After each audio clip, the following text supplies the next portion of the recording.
Bonjour à tous. Vous savez, il y a des matins où l'on prépare son café, on regarde par la fenêtre de sa cuisine et un souvenir vous frappe sans prévenir. On repense à nos enfants, à leurs premiers pas, à leur rire dans le jardin. Et puis on se pose qu'à cette question, une question qui serre le cœur.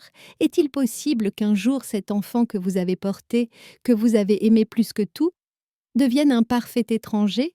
Je m'appelle Solange et j'ai 70 ans. Et ce que je vais vous raconter, c'est l'histoire de ce jour-là, le jour où mon fils unique m'a regardé comme si j'étais son ennemi. Avant de commencer, j'aimerais beaucoup savoir qui m'écoute. Dites-moi dans les commentaires quel âge vous avez et de quelle jolie région de France ou du monde vous m'écoutez aujourd'hui. Savoir que nous partageons ce moment, cela compte beaucoup pour moi. Je n'aurais jamais cru vivre cela, pas avant cet après-midi-là, un mardi, le jour où tout mon monde a basculé. La porte d'entrée de ma maison, la maison que mon cher Robert avait achetée pour nous alors que je portais cet enfant-là, s'est ouverte avec une telle force que les vieilles charnières ont gémi. Il était 2 heures de l'après-midi et j'étais dans ma chambre en train de plier le linge. Un plaisir simple. Mais le son de pas furieux résonnant dans ma propre maison comme un orage d'été m'a glacé le sang. Maman, où es-tu? Sa voix. La voix de mon fils Mathieu. Elle vibrait d'une rage que je n'avais pas entendue depuis son adolescence quand il essayait de prouver quelque chose. J'ai laissé une pile de vieilles chemises de son père sur le lit et j'ai avancé dans le couloir. Et il était là, mon fils, 42 ans, debout au milieu de mon salon. Son visage était rouge, sombre, ses poings si serrés que ses jointures et ses têtes blanches. Ses yeux verts, les mêmes que ceux de son père, m'ont transpercé d'une dureté qui m'a glacée jusqu'aux os. Pourquoi Chloé m'a appelé en pleurs? A-t-il exigé. Elle était chez Monoprix et sa carte n'est pas passée. Même moment, on a tassé de menaces et dit: Ah, tu as changé le code. Tu l'as humilié. Pendant un instant, je suis restée figée. 70 ans de vie m'ont appris à trouver le calme dans la tempête. Mais c'était différent. C'était mon garçon, mon unique enfant, qui me hurlait dessus dans le sanctuaire que j'avais bâti pour nous. Mathieu, baisse la voix, je te prie, ai-je dit mon ton aussi stable que possible. Nous sommes des gens civilisés. Et oui, j'ai changé le code de ma carte. Parce que c'est ma carte. Ta carte, a-t-il raillé, faisant 2 pas vers moi. Maman, on est une famille. Tu ne peux pas nous mettre des bâtons dans les roues quand on a besoin de toi. Pour la première fois de ma vie, un nœud de peur véritable s'est serré dans mon estomac. La carte est à mon nom, Mathieu, c'est mon argent. Annette, c'est ton argent? Tu vas vraiment être égoïste à ce point? Ces mots étaient comme des pierres. Chloé achetait juste des choses pour la maison, des courses, des produits d'entretien, des choses normales. Je savais que ce n'était pas toute la vérité. La semaine dernière, j'avais enfin eu le courage de regarder le relevé de compte. 200 € de maquillage, 300 € de vêtements, 500 € dans un restaurant dont je ne pouvais même pas prononcer le nom. Mais j'ai tenu ma langue. Mon fils, ai-je dit doucement, si vous avez besoin de quelque chose, nous pouvons en parler, comme nous l'avons toujours fait. Mais je ne peux pas laisser ma carte ouverte à n'importe qui. Maman te demande sur mon nation sommeil. N'importe qui? Tu appelles ma femme n'importe qui? Sa voix s'est brisée d'incrédulité. C'est ta belle-fille. Elle fait partie de cette famille. Je me suis lentement assise dans mon fauteuil préféré, celui-là même, où je l'avais nourri bébé ayant besoin de son confort familier pour m'ancrer. Mon corps tremblait, mais ma résolution se durcissait. Chloé est toujours la bienvenue dans cette maison, ai-je dit. Mais ma carte de crédit n'est pas un service familial. Et c'est un tapobédé de ton Nadiadis. Il arpentait le salon comme un animal en cage, ses chaussures chères, martelant le parquet que Robert et moi avions choisi ensemble. Mais je n'arrive pas à y croire, marmonnait-il, la sueur perlant sur son front malgré la fraîcheur de la pièce. Tu as été généreuse toute ta vie. Tu as aidé tout le monde. Et maintenant que ta propre famille a besoin de toi, tu agis comme une avare. Ce mot, il m'a frappé plus fort que n'importe quel cri. Une avare. Moi qui avais fait des doubles gardes après le décès de son père pour m'assurer qu'il ne manque de rien. Moi qui lui avais donné l'apport pour son premier appartement sans y réfléchir à 2 fois. Je me suis relevé mon dos protestant. Je ne te permettrai pas de me parler ainsi dans ma propre maison, Mathieu. Alors donne-moi une raison. Pourquoi changer le code du jour au lendemain sans nous le dire? Parce que j'ai examiné mes relevés de compte, ai-je dit les mots sortant enfin, et j'ai trouvé des dépenses que je ne reconnais pas. Beaucoup d'argent quittant mon compte sans ma permission. Toutes ces dépenses ont été discutées avec toi. Non, Mathieu, elles ne l'ont pas été. Pour la première fois depuis qu'il avait fait irruption, il s'est resté silencieux. Sa respiration était lourde, les veines de son cou saillantaient. Chloé m'a dit qu'elle te demandait toujours. Alors Chloé te ment. Les mots étaient sortis avant que je ne puisse les retenir. Le silence qui a suivi était épais, lourd, suffocant. Mathieu m'a regardé comme si je venais de le gifler. Je ne te laisserai pas insulter ma femme. Je ne l'insulte pas, je dis la vérité. La vérité, c'est que tu deviens paranoïaque, a-t-il rétorqué. Peut-être qu'il est temps que quelqu'un d'autre s'occupe de tes finances. Un éclair. C'est ce que j'ai ressenti, mon propre fils suggérant que j'étais incompétente, doutant de mon esprit. Je crois que tu dois partir, Mathieu. Je ne pars pas tant que tu ne m'auras pas donné le nouveau code. Non, ai-je dit ma voix basse, mais inébranlable. C'est ma maison et c'est ma décision. Si Chloé a besoin de quelque chose, elle peut me le demander. Il s'est dirigé vers la porte, mais s'est arrêté la main sur la poignée. Sa voix est devenue glaciale. Ce n'est pas fini, on en reparlera quand tu auras passé ce caprice. Ce n'est pas un caprice, Mathieu, c'est une limite. C'est stupide, a-t-il ricané. Et tu vas le regretter quand tu verras comment cela affecte notre relation.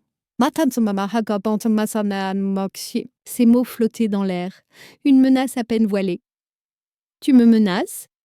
Je te préviens, Chloé est profondément blessée. Je ne sais pas si elle voudra te revoir après ça. Alors ce sera sa décision. Il a secoué la tête avec un tel mépris que mon cœur s'est serré. Tu sais quoi, tu as raison. C'est ta décision, et nous prendrons les nôtres. La porte a claqué, et je suis restée seule tremblante dans le silence de mon salon. Mes bégonias sur la terrasse avaient besoin d'eau, mais je n'avais pas la force de bouger. Ma maison, autrefois un sanctuaire, ressemblait maintenant à une scène de crime. 40 ans de maternité, et cela avait conduit à ça. Mon fils me hurlant dessus. Tout ça pour un code de carte bancaire. Mais je savais au fond de mon âme qu'il ne s'agissait pas d'argent. Il s'agissait de contrôle. Et pour la première fois depuis très très longtemps, j'avais enfin dit non. C'est drôle comme les plus grands changements dans la vie ne s'annoncent pas avec un coup de tonnerre. Parfois, ils commencent par quelque chose d'aussi simple qu'une assiette de gratin dauphinois et un sourire qui n'atteint pas tout à fait les yeux. Pendant 30 ans après les funérailles de Robert, ma routine a été en encore. Je me levais à 6 heures, je préparais le café dans la cafetière qu'il m'avait offerte et je m'occupais de mon jardin alors que le soleil réchauffait l'air du matin. La structure, c'est ce qui nous a maintenus à flot, Mathieu âgé de 12 ans et moi dans un océan de chagrin. Notre maison en meulière était notre canot de sauvetage. Chaque pièce un souvenir, chaque coin une histoire. C'était la maison où j'avais élevé un homme bien, du moins, c'est ce que je pensais. Mathieu a toujours été un bon fils, studieux, respectueux, ma fierté et ma joie. Quand il est devenu expert comptable, j'ai senti que l'œuvre de ma vie était accomplie. Nous étions une équipe. Il faisait ma déclaration d'impôt. Je lui préparais son poulet rôti du dimanche préféré. Et puis il a rencontré Chloé. Il l'a amenée à la maison un dimanche. Un tourbillon de cheveux blonds, une manucure parfaite et une robe qui coûtait plus cher que mes courses du mois. « Maman, voici Chloé », avait-il dit rayonnant. « La femme de ma vie. »« Non, attends, mon date de cette date, dit. » Elle était charmante, bien sûr. Elle a fait l'éloge de ma cuisine à admirer mon jardin et m'a appelée Madame Martin avec une douceur calculée. Sa poignée de main quand était ferme, mais ses yeux étaient froids, comme si elle m'évaluait moi et ma maison comme un vieux meuble à remplacer. Pourtant, Mathieu était heureux. Et le cœur d'une mère ne désire rien de plus. Le mariage a été charmant. J'en ai payé la moitié signant les chèques pendant que Chloé choisissait les fleurs et la musique. C'était mon honneur. Les premiers mois, nos déjeuners du dimanche ont continué. La maison semblait à nouveau pleine. Puis est venu le premier service. « Solange, pourriez-vous nous prêter un peu d'argent ?» avait demandé Chloé, sa voix un doux murmure. Juste 200 €. On est un peu juste ce mois-ci. Je leur ai donné sans y réfléchir à 2 fois. Les jeunes couples ont des difficultés. C'est naturel d'aider. Le vendredi suivant est arrivé, mais l'argent n'est pas revenu. À la place, une autre demande est arrivée. 300 € pour des vêtements de travail. 500 € pour une réparation de voiture. Les promesses de remboursement sont devenues de plus en plus vagues à chaque prêt, jusqu'à ce que le total atteigne 5 000 €. Quand j'en ai parlé gentiment, Mathieu est devenu défensif. Maman, tu sais bien qu'on te remboursera, pourquoi tu comptes? On est une famille. Chloé, toujours diplomate, est intervenue avec un sourire éclatant. Solange, vous avez raison. Et si on vous donnait ma carte de crédit en garantie? Je ne voulais pas de leur carte. Je voulais récupérer mon argent. Mais j'ai accepté juste pour préserver la paix. Une semaine plus tard, l'appel frénétique est arrivé. Solange, ma carte est bloquée, puis-je emprunter la vôtre juste pour aujourd'hui? C'est pour les médicaments de ma mère. Et juste pour un jour, pensais-je, juste pour des médicaments. Cette nuit-là, la curiosité l'a emporté. J'ai vérifié mon relevé de compte en ligne. C'était là. 150 € à la pharmacie. Et juste en dessous, 420 € de cosmétiques, 200 € de vêtements, 300 € dans un restaurant chic. Quand je l'ai confronté, les larmes ont commencé. Oh Solange, je suis tellement désolée. J'ai vu une promotion et je n'ai pas pu résister. Je vous rembourse demain. Elle ne l'a pas fait. Et les urgences ont continué à affluer. L'anniversaire de sa sœur, des chaussures pour un mariage, un cadeau pour Mathieu. Mes économies, le nid que Robert et moi avions si soigneusement construit, ont commencé à fondre. Chaque fois que j'essayais de leur parler, Mathieu me faisait sentir petite. Maman, pourquoi es-tu si mesquine? Tu as assez d'argent. Mesquine. Ce mot a résonné dans mon esprit pendant des semaines. Les visites du dimanche sont devenues tendues. La conversation revenait toujours à l'argent. Leurs mots n'étaient plus des demandes, mais des attentes. Je n'étais plus leur mère. J'étais leur banque. Un après-midi, en examinant mes relevés, une terreur froide m'a envahi. En seulement 6 mois, mes économies avaient chuté de milliers d'euros. Je finançais un style de vie que je ne pouvais même pas me permettre. Cette nuit-là, pour la première fois en 30 ans, ma routine ne m'a apporté aucun réconfort. Le café était amer, mon jardin semblait dépérir sous mes yeux, et le silence de ma maison ressemblait à une condamnation à la prison. Je savais que quelque chose devait changer, mais comment fixer une limite à son propre enfant sans vous briser le cœur à tous les deux? Avez-vous déjà eu l'impression d'être un personnage dans une pièce de théâtre où tout le monde a le script sauf vous? C'est ce que j'ai ressenti pendant les mois qui ont suivi. Chaque semaine apportait une nouvelle urgence élaborée de la part de Chloé. Et chaque urgence se terminait par des frais sur ma carte que je n'avais jamais vu venir. Solange Mathieu a besoin d'antibiotiques très chers, disait-elle, la voix pleine d'inquiétude. 1 heure plus tard, mon téléphone vibrait avec un débit de 400 € d'une boutique de vêtements. Son explication? Oh, j'ai oublié de vous dire, j'avais désespérément besoin de nouveaux sous-vêtements. C'était 3 pour le prix d'un. Une vraie affaire, vraiment. Et il y avait toujours une affaire, toujours une justification qui me faisait sentir que c'était moi qui n'étais pas raisonnable. Les visites du dimanche s'étaient transformées en réunions de budget où j'étais le financier silencieux. Le cousin de Mathieu se marie, annonçait Chloé. Je savais pertinemment que mon fils était enfant unique et que ses seuls cousins vivaient à 1000 kilomètres. Il me faut 500 € pour une nouvelle robe. Sa famille est très élégante. Mathieu hochait simplement la tête, les yeux rivés sur son assiette, son silence une lourde couverture de complicité. Quand j'hésitais, il utilisait son nouvel outil favori, la culpabilité. Maman, tu ne comprends pas. C'est important pour ma carrière, c'est pour le réseau. Son travail d'expert comptable ne nécessitait pas de réseau au mariage de cousins fictifs, mais argumenter, c'était comme essayer d'attraper de la fumée. Le point de rupture est arrivé un jeudi. J'étais sur la terrasse arrosant mes géraniums quand la banque a appelé. Madame Martin, nous signalons un achat inhabituel. 1 200 € à la Fnac. Avez-vous autorisé cette transaction? Mes mains se sont mises à trembler. 1 200 €. Chloé avait ma carte. Elle m'avait dit qu'elle en avait besoin pour un remède contre la migraine. Non, ai-je dit ma voix? À peine un murmure. Non, je n'autorise pas cela. Veuillez bloquer ma carte immédiatement. 20 minutes plus tard, mon téléphone a sonné. C'était Chloé. Sa voix était stridente. Solange, qu'est-ce que vous avez fait? Je suis au supermarché avec un chariot plein et ma carte vient d'être refusée. Ce n'est pas ta carte, Chloé, ai-je dit, un calme étrange s'installant en moi. C'est ma carte et je l'ai bloquée. Mais pourquoi? Tous les achats étaient nécessaires? Est-ce qu'un ordinateur à 1 200 € était nécessaire? Il y eut une pause, puis un petit rire nerveux. Oh ça, Mathieu en avait besoin d'un nouveau pour le travail. Le sien vient de lâcher. Et avant. Et vous n'avez pas pensé à me demander avant de faire un tel achat? Honnêtement, nous savions que vous diriez non. Vous trouvez toujours une excuse pour ne pas aider quand c'est quelque chose d'important. Son accusation flottait dans l'air si absurde qu'elle en était presque risible. Pendant 2 ans, j'avais été leur puits sans fond, et maintenant, j'étais la méchante pour avoir fermé le robinet. J'ai raccroché. Le téléphone a sonné encore et encore. Chloé, Mathieu. J'ai laissé le répondeur prendre leur message frénétique. J'avais besoin de voir tout cela noir sur blanc. J'ai passé l'heure suivante à imprimer chaque relevé de compte des 6 derniers mois. Je les ai étalés sur la table de ma salle à manger. Et les chiffres racontaient une histoire de trahison à couper le souffle.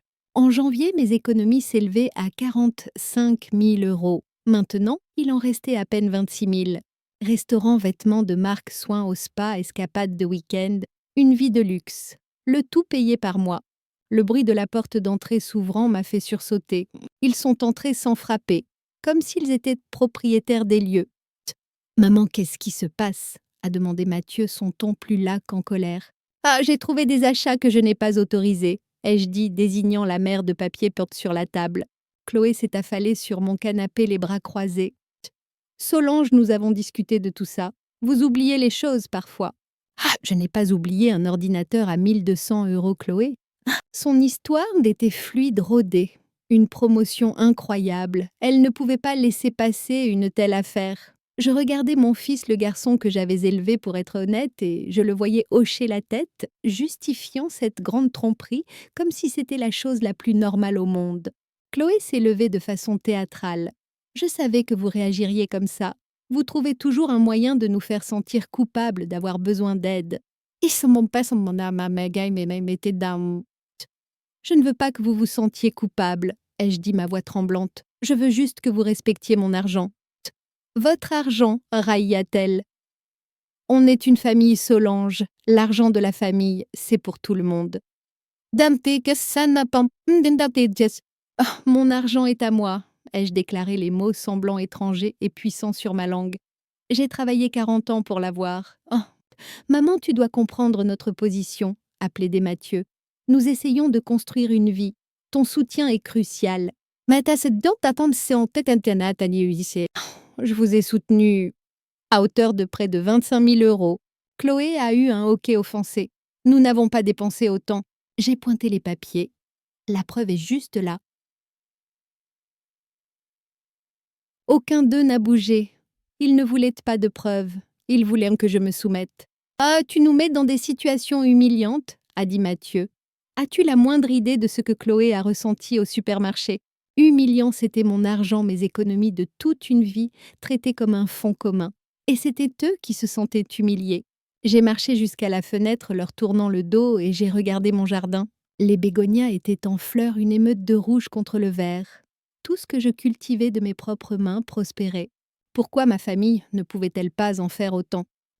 Je veux que vous partiez, ai-je dit doucement. Avant de partir, Mathieu s'est arrêté à la porte. Nous espérons que tu reconsidéreras la situation. Nous ne voulons pas que cela affecte notre relation. La porte s'est fermée doucement cette fois. Pas de claquement, pas de cris. Juste le son calme et dévastateur d'une famille qui se brise. Et j'avais le terrible pressentiment que ce n'était que le début. Il y a une force tranquille qu'on trouve au fond d'un tiroir, n'est-ce pas? Un souvenir enveloppé dans un vieux mouchoir qui vous rappelle qui vous étiez, avant que le monde n'essaye de vous dire le contraire. Pendant une semaine, ma maison est restée silencieuse. Pas d'appel, pas d'urgence fabriquée. Au début, c'était un soulagement. Je pouvais lire mes livres, m'occuper de mon jardin et respirer sans attendre la prochaine demande. Mais à mesure que les jours s'étiraient, le silence a commencé à ressembler à une punition. Une manœuvre calculée pour m'isoler jusqu'à ce que je cède. Samedi matin, j'ai décidé que je ne pouvais plus vivre dans l'incertitude. Je suis allée dans mon armoire pour trier de vieux vêtements, et ma main a frôlé un mouchoir en soie familier. À l'intérieur se trouvait le collier de perles que Robert m'avait offert pour notre 10e anniversaire de mariage. Je ne l'avais pas porté depuis des années. En le tenant à la lumière, je me suis souvenue de la nuit où il l'avait mis autour de mon cou. Pour la femme la plus forte que je connaisse, avait-il murmuré, pour que tu n'oublies jamais ta valeur. Quand avais-je commencé à l'oublier? J'ai agrafé les perles autour de mon cou, leur poids frais, un rappel réconfortant, et je suis sortie de chez moi. J'avais besoin d'être entourée de gens, de me souvenir qu'il y avait un monde au-delà de mes 4 murs. Je suis allée au marché du samedi matin, un rituel depuis 20 ans. Monsieur Dupont, le gentil maraîcher, m'a accueilli avec son sourire chaleureux habituel. Madame Martin, quel plaisir de vous voir. Nous avons bavardé un peu et quelque chose dans sa douce présence m'a poussé à me confier. Monsieur Dupont, ai-je demandé avec hésitation, avez-vous déjà eu l'impression que vos enfants vous voyaient juste comme une source d'argent? Il a arrêté d'arranger ses oranges et m'a regardé avec des yeux sages et compatissants. Les familles, c'est compliqué, a-t-il dit doucement. Mais laissez-moi vous donner un conseil d'un homme qui a vécu 75 ans. Quand vos propres tripes vous disent que quelque chose ne va pas, vous écoutez. L'instinct d'une mère ne ment jamais. Ces mots étaient la permission que j'ignorais avoir besoin. Cet après-midi-là, mon téléphone a sonné. C'était Mathieu. Sa voix était différente, plus calme, conciliante. Maman Chloé et moi avons discuté. Et peut-être que tu as raison. Peut-être qu'on a été trop désinvoltes avec tes finances. J'ai senti une lueur d'espoir. Peut-être pouvions-nous arranger ça. Alors, a-t-il continué, nous avons une nouvelle proposition. Au lieu de la carte, et si tu nous donnais une somme fixe chaque mois, comme une pension? De cette façon, c'est toi qui contrôles. Une pension. L'idée était à la fois raisonnable et insultante. Ah, on pensait à peut-être 1 500 € par mois, a-t-il dit. J'ai fait le calcul mentalement. 18 000 € par an. Mathieu, c'est beaucoup d'argent. Ah, c'est moins que ce qu'on dépensait, a-t-il argumenté. Nos salaires couvrent à peine le loyer et la nourriture. On a besoin d'aide pour maintenir un certain niveau de vie pour nos carrières. Alors peut-être devriez-vous revoir votre niveau de vie à la baisse, ai-je suggéré gentiment. Le silence s'est fait au bout du fil. Tu veux qu'on vive comme des pauvres, a-t-il demandé, sa voix se durcissant. Je veux que vous viviez selon vos moyens. Nos moyens incluent une mère qui peut nous aider, a-t-il lâché. La conversation dégénérait, retombant dans la même danse douloureuse. Tu sais quoi, laisse tomber, a-t-il dit froidement. On ne va plus mendier. Chloé avait raison, il y a d'autres options. Il a raccroché avant que je puisse demander ce qu'il voulait dire. Je l'ai découvert le lundi matin. On a frappé vivement à la porte. Un jeune homme en costume impeccable. Madame Solange Martin. Je suis du cabinet d'avocats Hazen et Associés. Votre fils Mathieu Martin a retenu nos services pour examiner votre capacité mentale et financière. Le sol a semblé se dérober sous mes pieds. Excusez-moi. Votre fils s'inquiète pour votre bien-être, madame, dit le jeune homme, les yeux vides d'émotion. Il rapporte des signes de paranoïa et des prises de décision erratiques. Il envisage d'engager une procédure légale pour obtenir la tutelle de vos finances. La tutelle. Le mot était une condamnation à mort pour mon indépendance. Mon propre fils essayait de me faire déclarer incompétente, de prendre le contrôle de tout ce que Robert et moi avions construit. Cet après-midi-là, j'ai appelé ma voisine Hélène. Je lui ai tout raconté les mots sortant de moi en un torrent de douleur et de confusion. Elle a écouté patiemment, sa main sur mon bras. Quand j'ai eu fini, elle m'a regardé droit dans les yeux. Solange, a-t-elle dit, sa voix ferme, tu n'es pas paranoïaque, tu es systématiquement manipulée, et maintenant que tu te défends, il passe à l'étape supérieure. Tu as déjà perdu le fils que tu as élevé. L'homme qui se tient en face de toi maintenant est un étranger qui veut ton argent. Ah, tu dois te battre. Oui, ces mots étaient une bombe douloureuse. Elle avait raison. Le Mathieu que je connaissais avait disparu. Tu connais un bon avocat? Ai-je murmuré. Je connais le meilleur, a-t-elle dit. Il s'appelle Maître Vincent Lambert. Il est spécialisé dans la défense des seniors contre l'abus financier familial. Cette nuit-là, pour la première fois depuis des semaines, j'ai dormi profondément. Je n'étais plus une victime attendant le prochain coup. J'étais une combattante. Mon fils avait choisi l'argent plutôt que moi. Maintenant, je choisissais ma dignité plutôt que lui. Le matin de l'audience, j'avais l'impression de me réveiller dans la vie de quelqu'un d'autre. Le ciel était d'un bleu brillant sans nuages, mais tout ce que je sentais était un nœud froid de terreur dans mon estomac. Vincent, mon avocat, et ma chère voisine Hélène marchaient à mes côtés dans le palais de justice, leur présence un bouclier silencieux. De l'autre côté de la salle d'audience stérile, je les ai vus, Mathieu et Chloé, assis avec leur propre avocat, un jeune homme qui semblait tout droit sorti d'un magazine. Mathieu ne voulait pas croiser mon regard, mais Chloé, elle me fixait avec une froideur glaçante qui promettait une bataille. L'audience a duré 3 heures, mais cela m'a semblé être une vie entière. Vincent a été magnifique. Calmement, méthodiquement, il a exposé 2 ans de trahison, les 25 000 € de dépenses non autorisées, les 3 cartes de crédit frauduleuses qu'ils avaient ouvertes à mon nom, accumulant encore 15 000 € de dettes. Il avait des vidéos de surveillance de Chloé faisant du shopping dans des boutiques de luxe au moment exact où les relevés téléphoniques prouvaient que j'étais chez moi parlant sur ma ligne fixe. Leur avocat a essayé de me dépeindre comme une vieille femme confuse et oublieuse. Mais Vincent était prêt. Il a appelé mon médecin de famille à la barre, un homme qui me connaissait depuis 15 ans. Le docteur Rodriguez a témoigné que j'étais en parfaite santé mentale, sans aucun signe de déclin cognitif. Quand ce fut mon tour de parler, je me suis tenue sur des jambes tremblantes, mais ma voix était ferme. J'ai tout dit au juge, en commençant par les petits prêts et en terminant par la menace de mise sous tutelle. Madame Martin, m'a demandé le juge, ses yeux aimables mais sérieux, avez-vous déjà autorisé votre fils ou sa femme à ouvrir des comptes de crédit à votre nom? Jamais, votre honneur. Quand Mathieu est venu à la barre, son histoire s'est effondrée sous les questions douces du juge. Il a trébuché sur ses mots, son récit parfait s'effondrant, jusqu'à ce qu'il admette finalement qu'ils avaient ouvert les comptes, sans ma connaissance, insistant sur le fait que c'était pour des dépenses familiales légitimes. La décision du juge a été rapide et absolue. Il n'a pas seulement rejeté leur demande de tutelle, il l'a appelée ce qu'elle était une tactique d'intimidation. Il a ordonné à Mathieu et Chloé de rembourser chaque centime des 40 000 € qu'ils avaient pris plus les intérêts et tous mes frais de justice. Et puis, il a émis une ordonnance restrictive d'1 an. Il ne devait me contacter d'aucune manière. En sortant de cette salle d'audience, j'aurais dû me sentir victorieuse. J'avais gagné. Mon argent était en sécurité. Mon nom était lavé. Ma dignité était intacte. Mais tout ce que je ressentais, c'était une profonde et douloureuse tristesse. J'avais perdu mon fils, le garçon que j'avais bercé dans mon fauteuil préféré, le jeune homme pour l'avenir duquel j'avais tout sacrifié. Il était parti, remplacé par un étranger qui avait été prêt à me détruire pour une vie qu'il n'avait pas gagnée. La justice avait été rendue, mais mon cœur de mère était brisé sur le sol de la salle d'audience. La vie a une drôle de façon de vous offrir un nouveau départ juste au moment où vous pensez que votre histoire est terminée. Les 6 mois après le procès ont été calmes. Les paiements de Mathieu arrivaient comme une horloge chaque mois, un rappel froid et impersonnel de ce qui s'était passé. Ma tranquillité d'esprit est revenue lentement comme le tournant des saisons. Vincent, mon avocat, est devenu un visiteur régulier.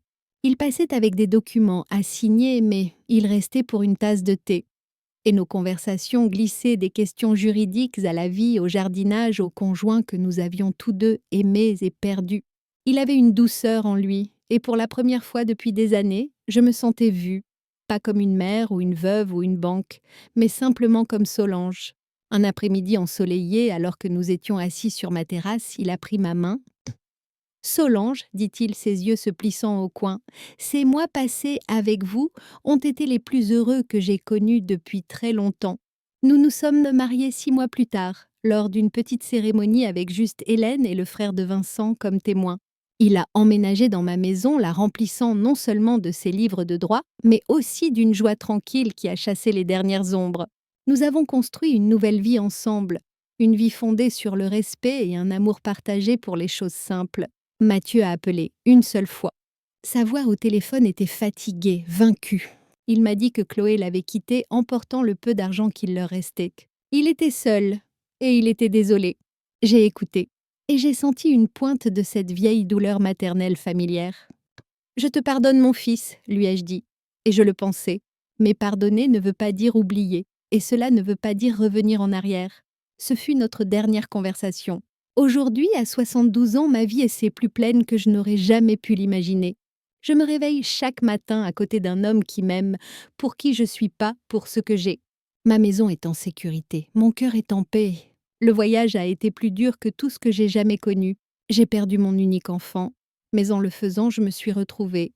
J'ai appris qu'il n'est jamais trop tard pour défendre sa propre dignité, jamais trop tard pour dire non, et jamais, jamais trop tard pour trouver l'amour à nouveau. C'est un long et sinueux chemin que nous parcourons en tant que mère, n'est-ce pas? Plein de rebondissements que nous ne voyons jamais venir. J'ai appris que parfois le plus grand acte d'amour est de protéger son propre cœur. Je me demande souvent quelle leçon votre propre voyage vous a enseigné. C'est toujours un réconfort de partager nos histoires. Alors n'hésitez pas à laisser vos pensées dans les commentaires ci-dessous. Savoir que l'on n'est pas seul, c'est déjà une consolation.